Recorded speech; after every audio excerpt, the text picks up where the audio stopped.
সারা বাংলায় খবর দিক, কুঠা প্রথার কবর দিক, কুঠা বৈষম্য নিপাত যাক, মেধাবীরা মুক্তি পাক। এই প্রতিপাদ্যকে সামনে রেখে সারা দেশের ন্যায় ময়মনসিংহের হালুয়াঘাট শহীদ স্মৃতি সরকারি ডিগ্রি কলেজ ও দারা বিশ্ববিদ্যালয় কলেজের ছাত্রছাত্রীরা যৌথভাবে কুঠা বিরোধী আন্দোলন আজ থেকে শুরু করেছেন।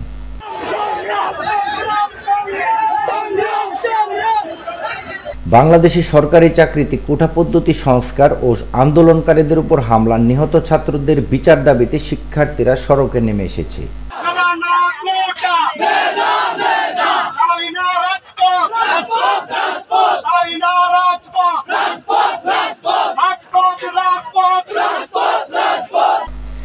শিক্ষার্থীরা ব্যানার পোস্টার হাতে নিয়ে সড়ক অবরোধ করে নানা ধরনের স্লোগান দিয়ে বিক্ষোভ মিছিল বের করে। বুধবার সকাল 11:30টার দিকে উপজেলার ধারাবাজারে বিক্ষোভ মিছিল শুরু করেন তারা। এ সময় তারা নানা ধরনের স্লোগান দিতে থাকে।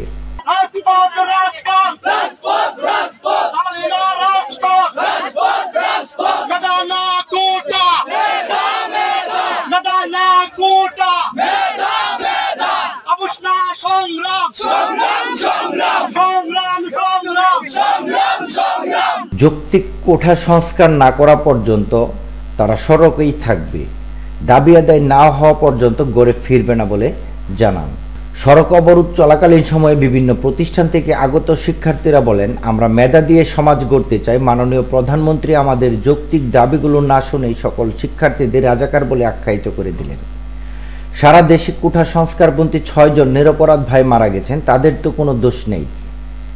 রাতের আধারে ঢাকা ও জাহাঙ্গীরনগর বিশ্ববিদ্যালয় সহ দেশের বিভিন্ন শিক্ষা প্রতিষ্ঠানের মেয়েদের উপর হামলা ও নিরপরাধ ছাত্রদের লোহার রড দিয়ে পিটিয়ে গুরুতর আহত করেছে ছাত্রলীগ ও পুলিশ বাহিনী। আমরা এর দৃষ্টান্তমূলক বিচার চাই। আন্দোলনকারী শিক্ষার্থীরা আরও বলেন, চেয়েছিলাম অধিকার, হয়ে গেলাম রাজাকার। আমরা সরকার বা মুক্তিযুদ্ধের বিরোধী নই, কিন্তু 1952 সালে ভাষা আন্দোলনের ছাত্রদের উপর যে হামলা চালিয়েছে পাকিস্তানিরা, সেই হামলাকে হার মানিয়েছে ছাত্রলীগ ও পুলিশের এই ন্যাক্কারজনক হামলা।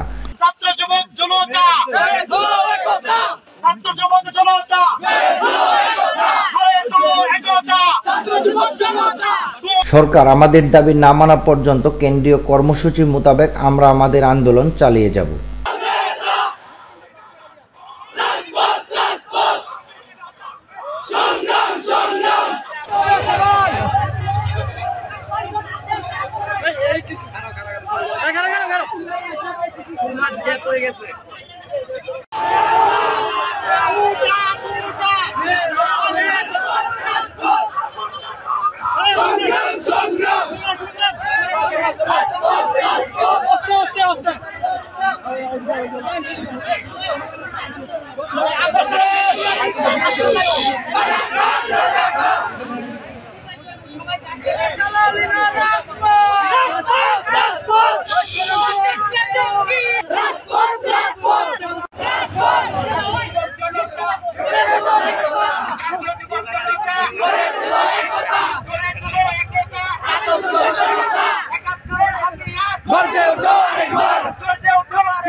আসো আসো বসো বসো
আমাদের ভাইদেরকে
Bye bye.